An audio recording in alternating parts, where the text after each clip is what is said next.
clear tu lengai tu te ama sign chi bai le vek ule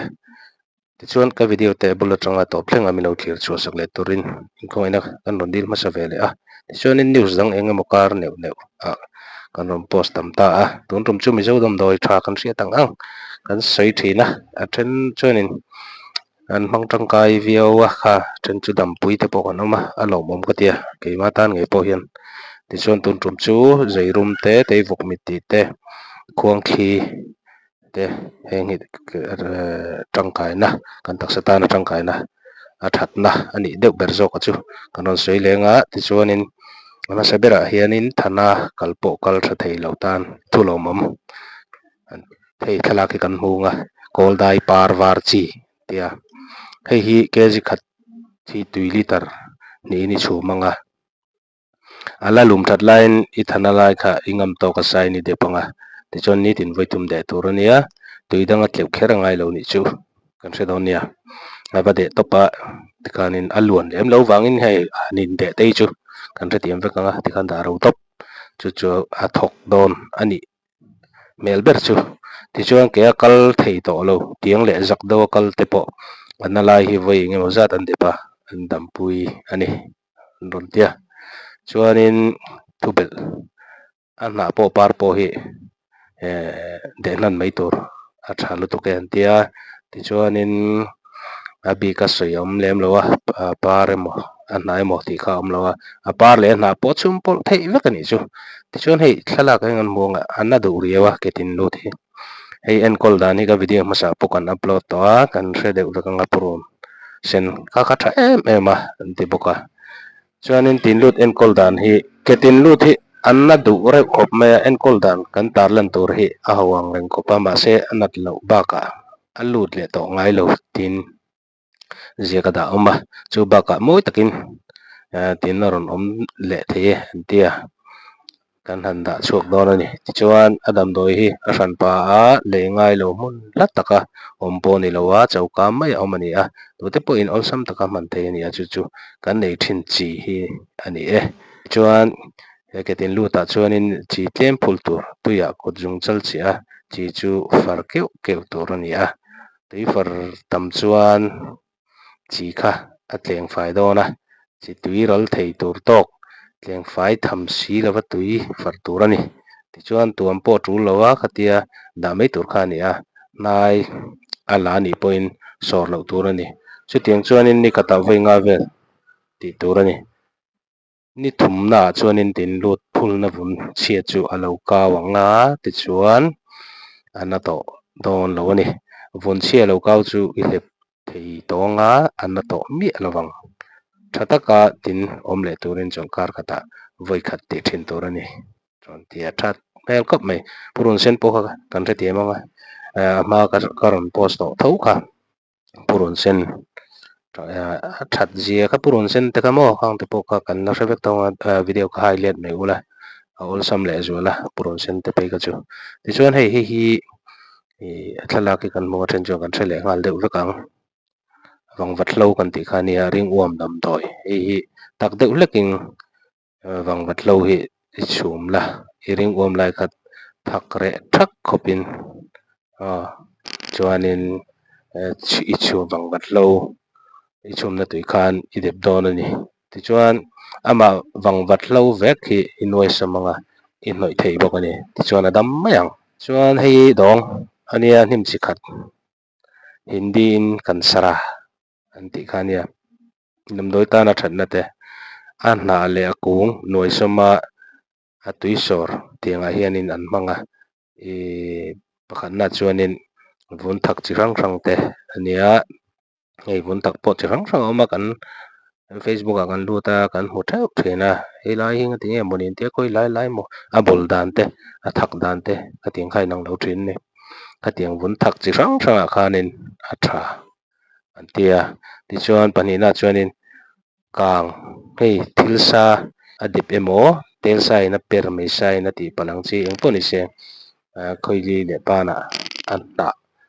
nuai zora bel ngal tur ani bok ani a thalu tu ani chu chu khatiang thil sain de a kang anga te kha nuai soma ama kha atui sorang te tha kha kan hnoi tur ani chu chuanin hei hi sai tia ka thluk dik emaw hredeuh te rual deuh ten comment section lama te lo sei vel le teu atangkai na le mizo ten damdawi tana kan hman dana chu meiche ti chuak le thei lo atan te in sa chem amo in ti palte in che palte pem hrim hrima hnoia tha thi re ngal mai thei ni hei tin wangvatin min zuka azukna laia hnoila chople chilin a thi chuak a re ha a top ngal mak thei ni chuanin hei hi purum var ania thek le ring om dam hlei thei lo i nei chuanin purum var hi regular takin lo ei thin te du chuan a hnoi thei tho bok i dam doi ei lai thla chung lovin zan re ei piang in purum var zung li vel lo ei tel ve zia dol lovin thial som tur ani a chan chu purum var a awm a active compound elicin hi thial som chauin a chakna chuak thei ni purum var hi natural antifungal ani a reilo te a tam ngal kher lo anga idam doi ei lai nen tangkopin atidam hma dawn ani meiche ser atanga bawlhhlawh chuak rim chhia le ser thak hi natna hrik bacteria le fungal infection maw in pawlh ani chawka hetiangah pawh hianin purum var hi a tha tho tho ani tika kan hrianga thil le ui ei lo turin kan in thril fawm ah se thil nge fermented food tih hianin pum le ri la hrik tha chi tih mai taksa tana tangkai hri intestinal flora a siama thil lam chi bekang ang te hi tam lova ei thin a tha boka thil le ui ei wangin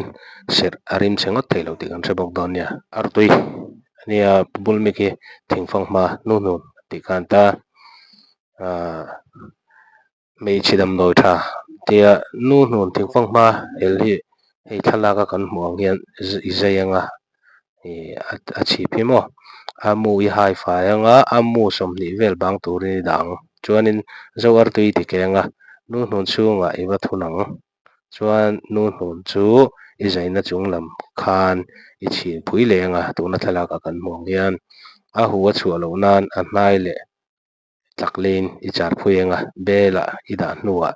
tui nen minute somhnih somthum vel so bor borin i chhum ang chuan i suan anga nu hnun chunga artui hmin le nu hnun mu i ei kha i einga i chhumna nu hnun chung rila tui fim tling pawh kha hi in fai vek dawn ni chuanin a nu hnun pawh kha tlem tal i ei tel ngei ngei nga la ngai ani an ti le zela ei tel la a tha an ti na ni chu tichuan ni tina zawnin ni sawm panga chung ei chuanin chhul bawk ama in a lo tlang nau chiat awanga chhul chhung fai lo le chhul them tang pawh a tla fai thei a tlatin thinei a pianga ti hlawm tla teuh teuh thin pawh a re mia thei ni tichuan thingah lutuk tan pawh a tlem phah in thinei wanga taina le pumna thin tan pawh tha hle ani an ti bawka chuanin hei hi herse mu ania kan hre thiam nga langa pemna rana te herse rah tui a tha a rah chu den sawma mau theia a mawng lam chang tih pawh a thuna a mau thei mawr leh lam in hawng atang chuanin hama chuta a tui lo chhuak chu hnaih tur ani a a rah pil hi in tih harh nan le thansat nan a tha a a mu hriat hi ruh seh na lai le in sawh maw in toh na lai zut nan te pan le vun thak chi hrang hrang a hnawi atan a tha hle ani chuan hei hi theivawk mit ania hei hi a rah ni lovin a kung pil hi hman tur ania khawizu nen chawhpawlhin thin lian mit liam a nei tir thina ei dan chu drum zanih som nga kha tui litar khatin an chhuma a chhumna tui pavachan ve ah khawizu chini fi an khat tel tur ani hi tin voihnih an in a tichuan an nge em ani hei an chiri ani le a hriak zawrh hi perfume siamna hmanraw tha ber company in an sawi kha ania kan hrianga a hriak zawrhna fe hi silai hlo atan a tha ber an ngei ni bawka a kung bulbal hi chawhmeh atan a hman ani bawka a chhum leh kan bai atan te kan hmanga a bulbal den sawm hi ruh tliak ruh khi tuamna nin nihliah a dam mak thei tichin lei hrem ang an titlat ani hei a zung sin te le a bul bal chum tui hi nu te tui tam na tha tak ani a zung le bul bal den som te le a hna nuai som hi bun na chi hrang hrang dam doi ani bawk ani